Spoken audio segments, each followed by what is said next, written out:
सच कहूँ तो यहाँ बहुत बुद्धिजीवी लोग हैं और मेरा कद लिटरली बहुत अदना है।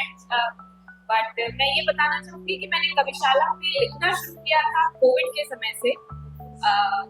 और मेरी एक जो कविता बहुत ज्यादा उस पे व्यूज आए थे वो ऐसी कविता है जो मैं सबसे आखिरी में पढ़ना चाहूंगी। फिलहाल मैं शुरुआत करना चाहूंगी एक कविता से जो इस प्रदेश के लिए लिखी थी मैंने, जिस प्रदेश से मैं आती हूँ। विंध्याचल में माँ तो अयोध्या में राम लला का बसेरा, मथुरा में श्याम तो काशी में शिव का टीका। यहाँ दरगाह साबिर और देवा शरीफ बसते। लखनऊ मशहूर लखनऊ की चिकनकारी और चुनार के इमाम दस्ते। यहाँ के दस्तरखान को देख मुंह में पानी आना लाजमी। अमा यहीं से मजरू सुल्तानपुरी और कैसी आजमी।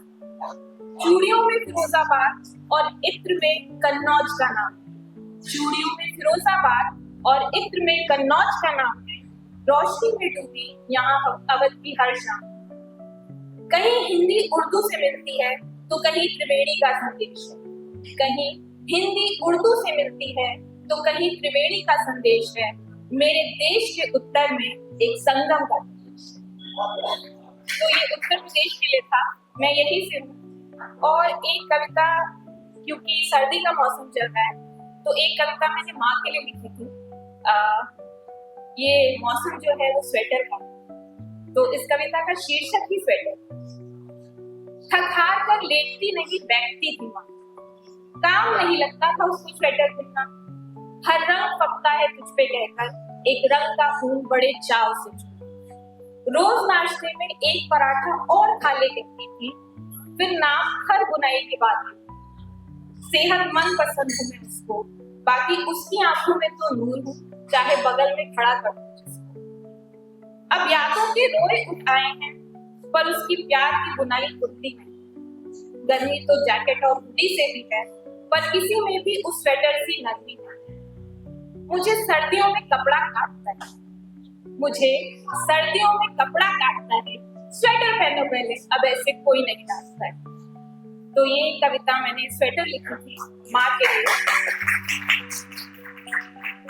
और एक कविता जिसके लिए मैंने कहा था कि मैंने सबसे पहले सबसे ज्यादा व्यूज मिले थे मुझे जिस कविता पे, उस कविता का शीर्षक है शर्म। बहुत दुख की बात है कि बड़ा सार्थक शीर्षक है और आज भी बहुत नेतागण बहुत बयान देते हैं, एंजॉय करना चाहिए चीजों को, ऐसे बहुत बयान सामने आए। उस चीज पे मैंने ये कविता लिखी थी और याद दिलाना चाहूंगी कि ये मैंने कविता लिखी थी कठुआ इंसिडेंट। बहुत एंगर था मेरे अंदर जब मैंने कविता लिखी थी। तो बस इसी कविता के साथ मैं ये माइक आगे किसी और को देना चाहूंगी जो अपनी भावनाएं व्यक्त करेगा।